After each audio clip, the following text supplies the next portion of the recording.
Pumalag ang ilang kongresista sa testimonya ng umano'y dating 18 Marines dahil sa pagdadawit sa kanila sa mali-maletang pera kaugnay pa rin ng issue sa flood control scam.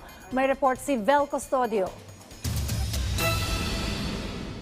Napasugod na sa Senado si Palawan 2nd District Representative Jose Alvarez, kasunod ng pagdawit sa kanyang pangalan sa listahan ng mga dati at kasalukuyang kongresista na nakatanggap umano ng mali-maletang may lamang pera mula sa 18 ex-Marines. Ayon kay Alvarez, hindi na siya nagulat na nakalagay ang pangalan niya sa listahan matapos sa hindi niya pirmahan ng umano'y impeachment request ng dating mambabatas na si Mike Defensor laban kay Pangulong Ferdinand R. Marcos Jr.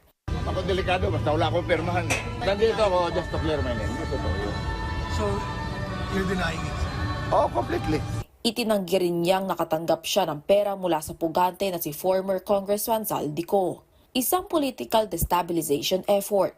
Ganyan naman isinalarawan ni former Surigao del Norte Representative Robert Ace Barbers ang mga isiniwalat ng 18 umano'y dating Marines sa Blue Ribbon Committee hearing.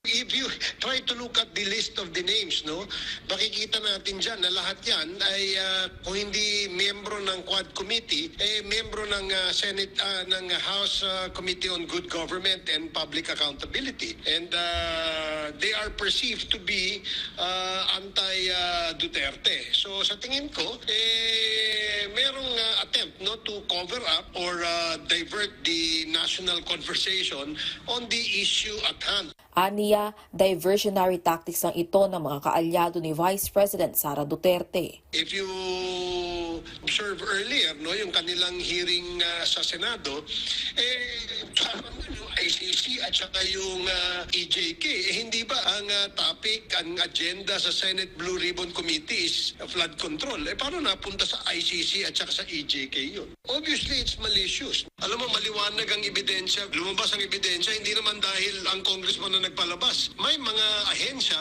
at mga institusyon ng ating gobyerno na siya naglabas ng mga ebidensyang sumusuporta dun sa aligasyon laban kay Vice President Sara. Git naman ni Bicol Saro Party List Representative Terry Ridon, nakasinungalingan ang testimonya ni Jolie Cadiao at walang maleta na ipinadala sa kanya. Binigyan diin niya na tuloy ang impeachment trial at walang kasinungalingan o gawa-gawang testimonya ang makakapigil sa House Prosecution Panel para ilahad ang katotohanan sa paglilitis kay Vice President Duterte. Ayon naman kay House Trial Spokesperson at Lao del Sur Representative Zia Alonto Adyong, hindi siya nagpapasindak at natatakot sa mga sinungaling. Iginit din niya na mananatili siyang tapat sa konstitusyon at sa kapakanan ng mamamayan. Muli ring itinanggi ni mamamayang Liberal Party List Representative Laila de Lima ang paratang na nakatanggap siya ng maleta ng pera. Aniya, hindi nakakapagtaka na nagkakabuhol-buhol ang kwento at paratang ng 18 ex-Marines laban sa kanya dahil imbento lang aniya ito. Dagdag pa ni de Lima na ang mga umano'y kasinungalingan ay inulit lamang sa questionabling pagdinig sa Senado. Vel Custodio para sa Pambansang TV sa Bagong Pilipinas.